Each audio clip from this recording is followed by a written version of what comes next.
Hello, everyone. Welcome to our Estrella virtual visit series. I'm Allison Campbell with Estrella Consulting, and I'm so excited to welcome Rebecca Kline from Macalester College in St. Paul, Minnesota. Our virtual visit series is designed to introduce you all to a variety of colleges and allowing us to get to know these institutions and their staff in a more personal way. So thank you, Rebecca, for taking the time to join us. I would love it if you could just tell us briefly about yourself and how long you've worked at Macalester. Yeah, hi, great to be here. My name is Rebecca Kline. I use she, her pronouns. I'm an assistant director of admission at Macalester. I've been in the admission office for just over a year. However, I worked in a different role at Macalester for a year prior, and I'm also a Macalester alum from the class of 2018. So I've been in Minnesota for about 10 years. I am originally from the East Coast, the Boston area, but I moved out to St. Paul for college, and I'm still in Minnesota 10 years later. So I'm a big Minnesota proponent. Um, yeah, that's a little bit about me.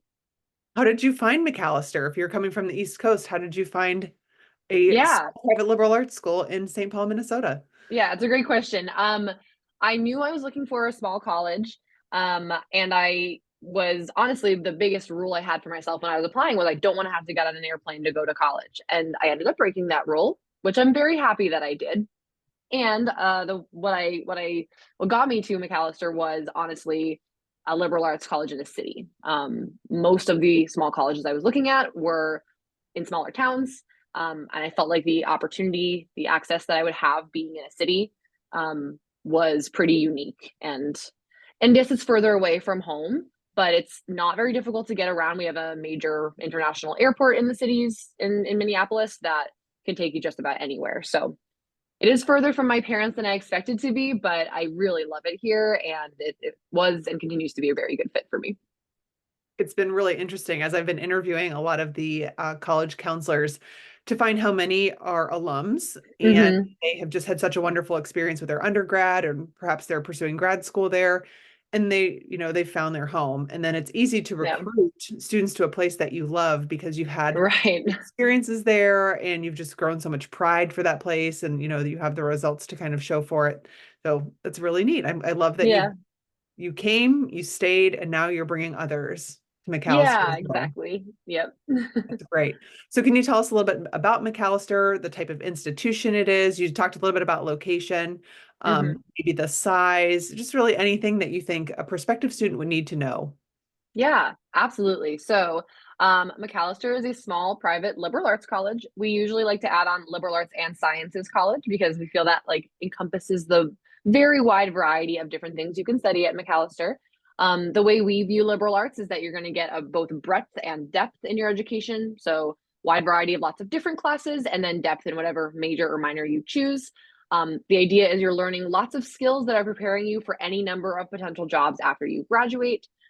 So being ready for the world after college by learning lots of different things. Um, Things that make Mac distinctive. So smaller college, 2,200 students, average class size is 16. Um, Location is a really big thing for us. I mentioned it already, but a lot of smaller colleges tend to be in smaller towns, smaller cities. We're in a metro area of 4 million people, and that gives you access to tons of opportunities like internships, career opportunities, field trips, just the fun parts of living in a city like restaurants, museums, sporting events, like anything you might want in a major city, you're going to find it here.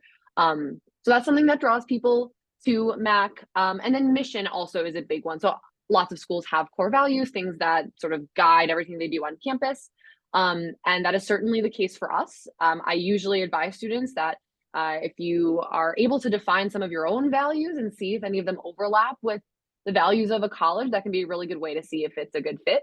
Um, so our core values are academic excellence, internationalism, multiculturalism, and service to society.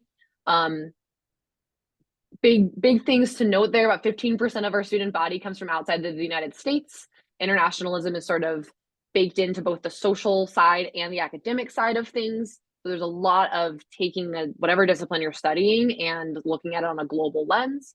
About 60% of our students do a full semester away. Um, we also have about 40% of our domestic students identifying as BIPOC, and about 15% of our students identifying as first generation to college. And about 96% of students do some sort of community service work. We don't require volunteering because that seems antithetical to volunteering if it's required, right? But most students get Yeah. involved in some way, whether it's through a class, a club, or individually initiated. Feels very natural to give back to the surrounding area because we're very much part of the neighborhood and the community here in St. Paul. So academic excellence, internationalism, multiculturalism, service to society. Those are our four core values.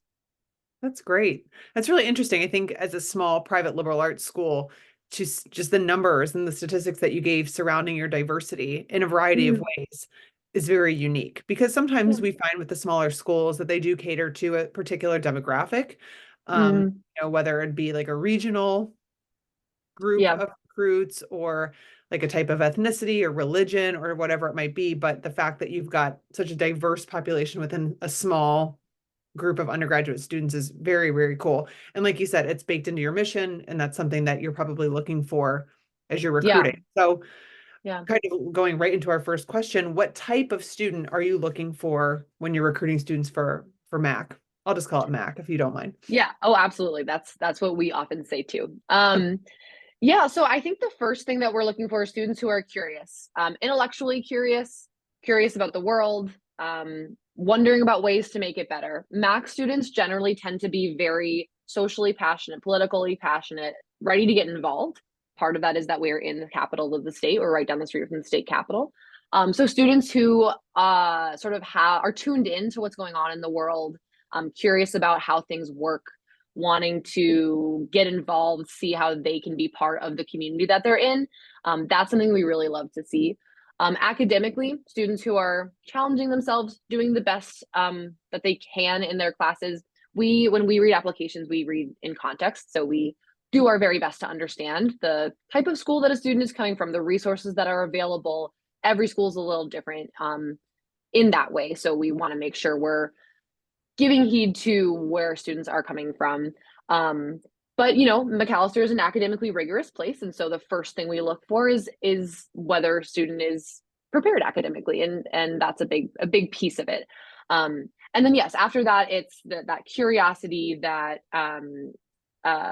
thinking globally is always a plus, but we understand again that everybody has different resources. So a student who is coming from an international school might have different access than somebody who has grown up and lived in Minnesota their whole life, right?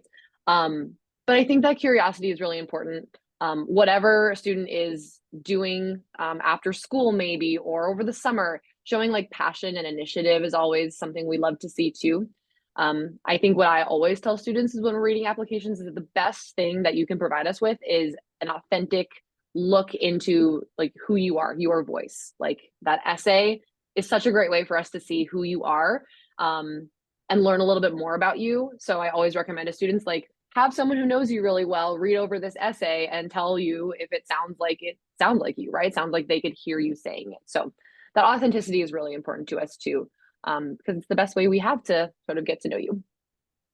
We talk a lot with our students about institutional priorities, and it sounds Mm-hmm. like you said through your mission statement that one of your institutional priorities is really, creating a diverse culture within your student body.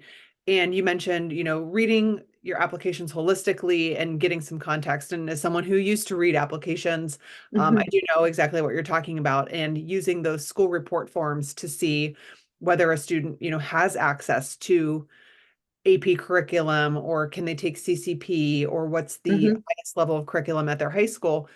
If you find a student that you think would maybe be a good fit, but might be under-resourced or struggle in a particular subject area, or again, might not have access to more rigorous courses that would be considered college prep, but fit a lot of the other boxes you're looking to fill, would you say that there are adequate student supports at Mac? Yeah, yeah, that's a great question. Absolutely. I think people come to Macalester from so many different kinds of places with so many different kinds of experiences that there's a lot of support, especially in your first year, but not only in your first year, to get folks ready for the college academics, but also just like the college experience in general, because that in itself is a big adjustment. So right off the bat, orientation is about a week's worth of activities, getting you started on campus, getting you ready to go right before your classes start. as a first year. So you're of course meeting other new students, you're meeting your orientation leaders, but you're also meeting your advisor. You're learning about the different spaces on campus that you can go to for academic help, for counseling, for any sort of accommodations you might need. So that sort of gives you like the starting point when you first get to campus. Okay. Zooming in a little bit to each of those, though, there's the MAC Center, the Academic Tutoring Center, is sort of a broad option for students if they're looking for specific academic help. We have an awesome Center for Disability Resources who work one-on-one with students to provide accommodations, help, I guess, provide accommodations, whether that is reaching out directly to a professor for a student or just talking with students about what would make their experience, what do they need to make their experience a good one. On campus. And then we have an advising model where students are always going to have professors that they can go to for help, whether that's academic stuff, whether they just need to talk to somebody about something going on in life. You'll have an advisor from the minute you step on campus. Your first year course professor is your first advisor. That's a student class that students take their first semester, sort of an intro to college academics. So that professor can guide you through the sort of beginning academic stages. And then if you declare a different major, you can have a different advisor, or you can keep the same one. You can have more than one. So there is that like formal advising setup. However, professors are very accessible to students. Every professor has office hours that you get on your syllabus the first day of class. Every professor has basically open door policy. So if they are around and you need to go chat to them, they're around. And then we have a great health and wellness center that offers counseling to students all semester long, all year long. And that is something that since I was a student has honestly improved a lot. I really have been appreciative of like hearing about all of the changes that they've made in terms of hiring more staff, making it more accessible for students that when they would like a counseling appointment, they are available, they're on campus, they're ready to talk to you. So I think that's an important thing to point out. Definitely. I mean, we focus a lot on the academic preparedness and the academic wellness of Mm-hmm. our students, but the mental health piece is so important. So it's great that you're highlighting that you're taking a lot of initiative to make sure that that is front and center and accessible for your Yep. students. Yeah. It's hard when there's not enough appointments, or if a student needs a specific insurance, or if they need to Yep. go off campus to make those appointments, and that's just not really feasible for everyone. So I'm Right. glad that that's something that's being prioritized. Yeah, absolutely. Okay, so again, you talked a little bit about a lot of your student body being from outside of Minnesota and also outside of the US. Are you seeing any trends as far as maybe geographical regions of students that are looking at Mac? Um, I'm not sure that there was a huge like trend shift in the last couple of years. Minnesota is our number one most represented state. After that, there's like 5 or 6 states that fall somewhere in the top like seven. California is usually number two. Okay. But then also Wisconsin, Illinois, Massachusetts, New York are up there as well. But we do have students from all 50 states. And where people directly are coming from varies a little bit every year. I will say that then in the current first year class that just started, it is actually a higher international student population than like the overall student body when you put it all together. So it's closer to 20%. So that's, I Wow. guess, a trend that we're seeing. We had a lot of international students this year, which is super exciting.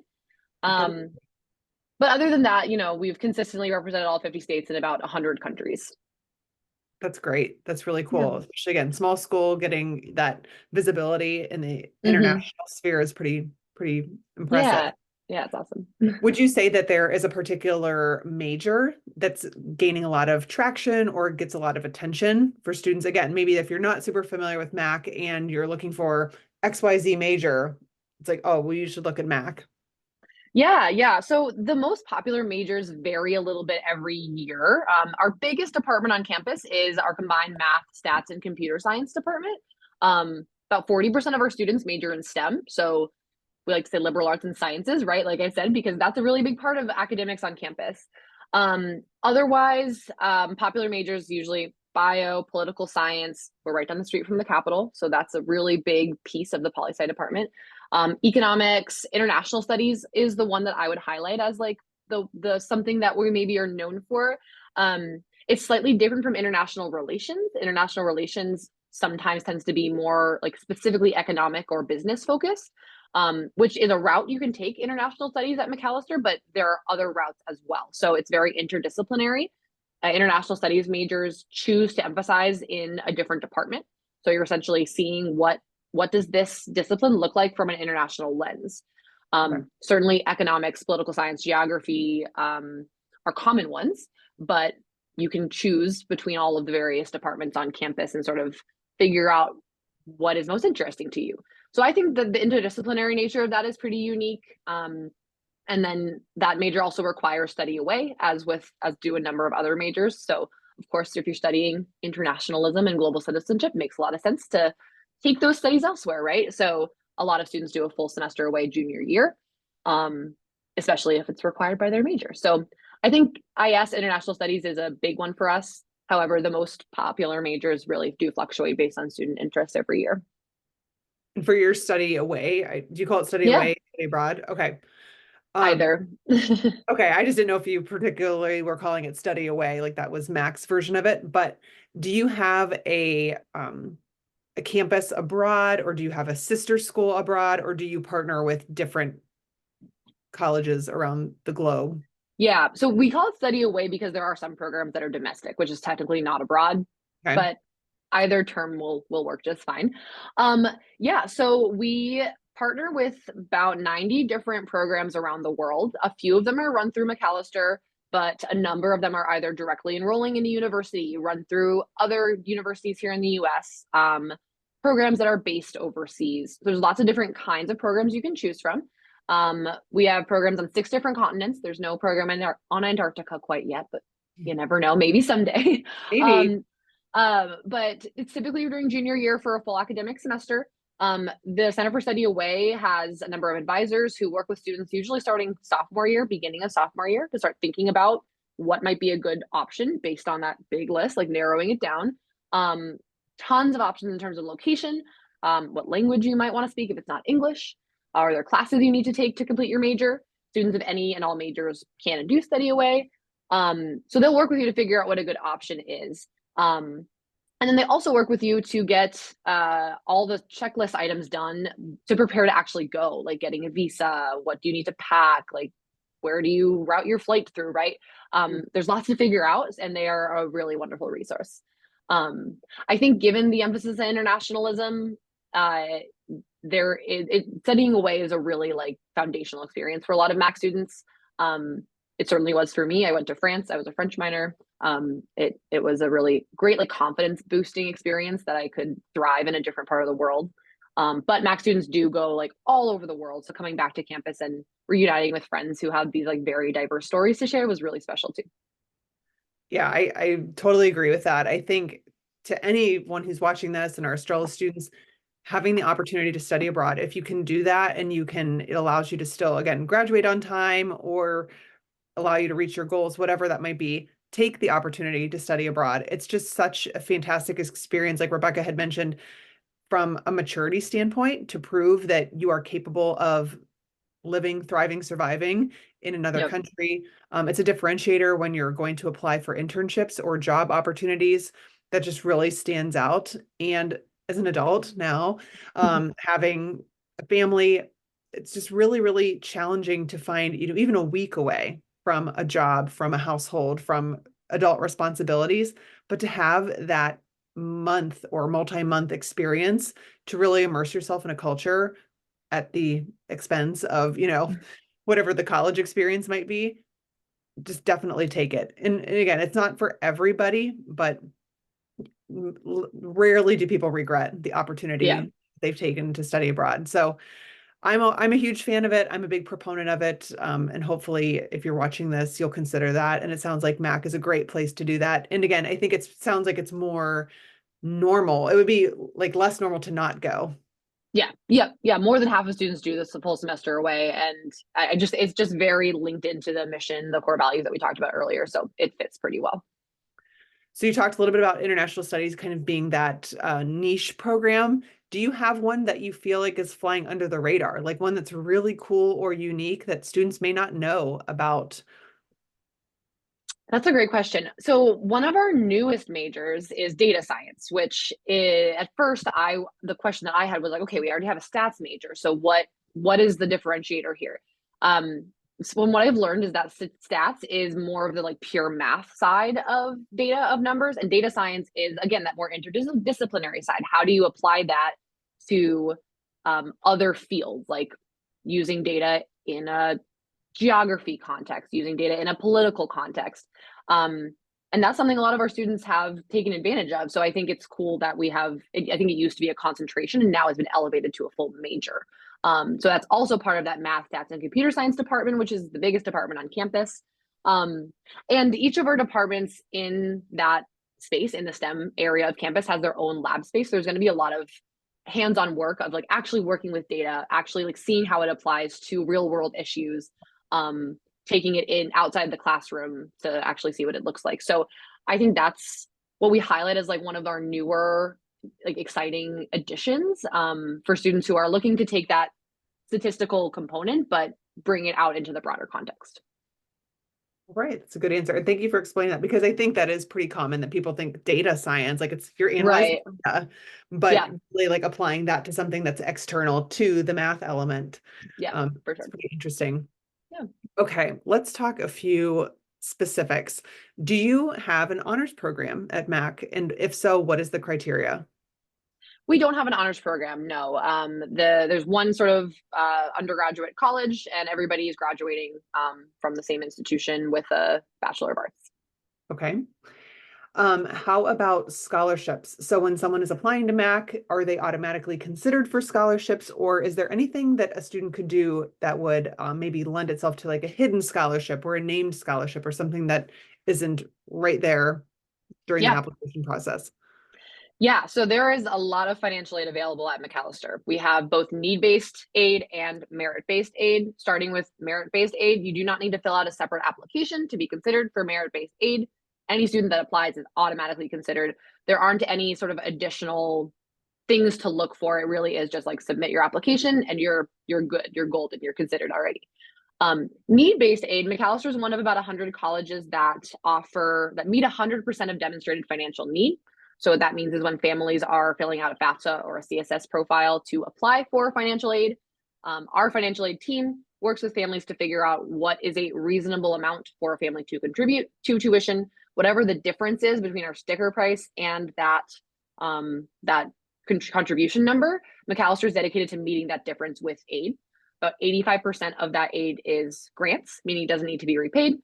And the rest of it is a combination of loans and work study. A lot of students have jobs on campus for that reason. So students might have a combination of need-based and merit-based financial aid, might have one or the other. The upshot of all of that is that Mac students graduate with less debt on average than the Minnesota average and the US average. A lot of students say that it ends up looking similar financially to a state school, depending on where they are coming from. So kind of a long-winded answer, but there's lots and lots of scholarship money available. And our financial aid office is also a fantastic resource if students or families have like specific questions about what that looks like for them. That's great. That's really helpful. We stress to our Estrella students quite a bit. I mean, if you see a price tag and it's, 60, 70, $80,000, maybe ask someone in the financial aid office to, help you evaluate, do a net price calculator. We know that those aren't totally 100% accurate, but it will give you a ballpark at least. But if you're a strong student, a lot of these small private liberal arts schools will be good options for our students, and they might Absolutely. get down into the range within, $5,000 to $10,000 within a state school. Yep. And again, just being mindful of the fact that like if you are someone who's going to thrive at a small school and you learn better in a, more tight-knit environment, or if there's maybe a particular program that really interests you, or there is an outcome that you're really looking to gain, and that is offered at a small school, it might be worth taking that extra loan or, doing something additional. Because if you're miserable at a school that has 40,000 students, but you're saving $5,000 a year. Right. Right. Yeah. I also will say something else that we do. We have that nest price calculator, which of course provides like a broader range of what it might look like financially. We do also have an early financial aid assessment for families that are considering applying early decision. Early decision is that binding round where like if you are applying early decision, you're committing to go there and like withdraw your other applications if you are accepted. which is not always an accessible option for folks if they like need to know what it would look like financially before making a binding choice. So you can request an early financial aid assessment, either merit-based or need-based or both. And then our team will get back to you with your financial aid package or what it would be if you were to be accepted. So then you can make that early decision, binding choice with that information in your pocket. So that's always something I like to point out. Do you only do that for students that are applying early decision? Yeah, it's for students specifically looking to apply early decision. Because for everybody else, when they get their acceptance letter, they will also get their financial aid offer, like in the Okay. same email essentially. And then they'll have more time to make that choice. And early decision is the binding round. Gotcha. Yeah, that makes sense. I feel like that just blows my mind when, and good for those families, that have really prepared themselves and are able to take on that financial responsibility, but to say yes to a college without really an understanding of how much it's going to cost. Right. So Right. it's great that you give students and families the transparency of what it will cost them if they choose to make Mac their choice. So Yeah, that's great. absolutely. All right, so we're about at a half hour, so I want to round this out with one Sure. final question for you, Rebecca. Who would you say is the most exciting guest or speaker that you've had on campus, or perhaps your most interesting alumnus? Oh, okay. All right, I might cheat a little bit and give two interesting alums. So one alum we highlight all the time is Kofi Annan, who was the Secretary General of the United Nations. Mhm. Um, Obviously he did a lot of amazing work like on a global scale. He also came back to visit during my senior week, which was really exciting right before I graduated, and the Institute for Global Citizenship on campus was like rededicated in his honor. He I think is a really wonderful symbol of the commitment to internationalism on campus. We've been flying the United Nations flag on our main flagpole since before he got to Mac. So I always like to point out it's a very long-standing commitment of ours, and he's a really wonderful like embodiment of that. So that's one. Another one is an alum named Denai Guerrera, who was in Black Panther and The Walking Dead. She's done a couple, I think, virtual events or been back to campus somewhat recently, and she's had a lot of success on the big scale. So it's really cool to see Mac alums doing really unique and like exciting stuff on your like TV screen. So those are two people that come to mind. That's great. Thank you for sharing that. You're Yeah, you're so well welcome. prepared. I appreciate that. I try to make sure that you have like a little bit of understanding of what we're going to ask, because I don't want someone to just be like completely stumped. So those are two Yeah. really good answers. Yeah, So, well, thank you, Rebecca, for your time. We really appreciate it. And hopefully the students and families and parents or anybody that ends up watching this recording will, have a better understanding of Mac. And if so, please feel free to reach out to Rebecca. She absolutely. is in charge of Ohio, as well as a bunch of other territories. We were talking about it a little bit earlier, but I'm sure if it's not her territory, she can direct you to the right place. So thank you Absolutely. so much again. It was wonderful meeting you, and best of luck during your recruitment season. Thank you. Thanks so much for having me. No problem. Take care. Thanks.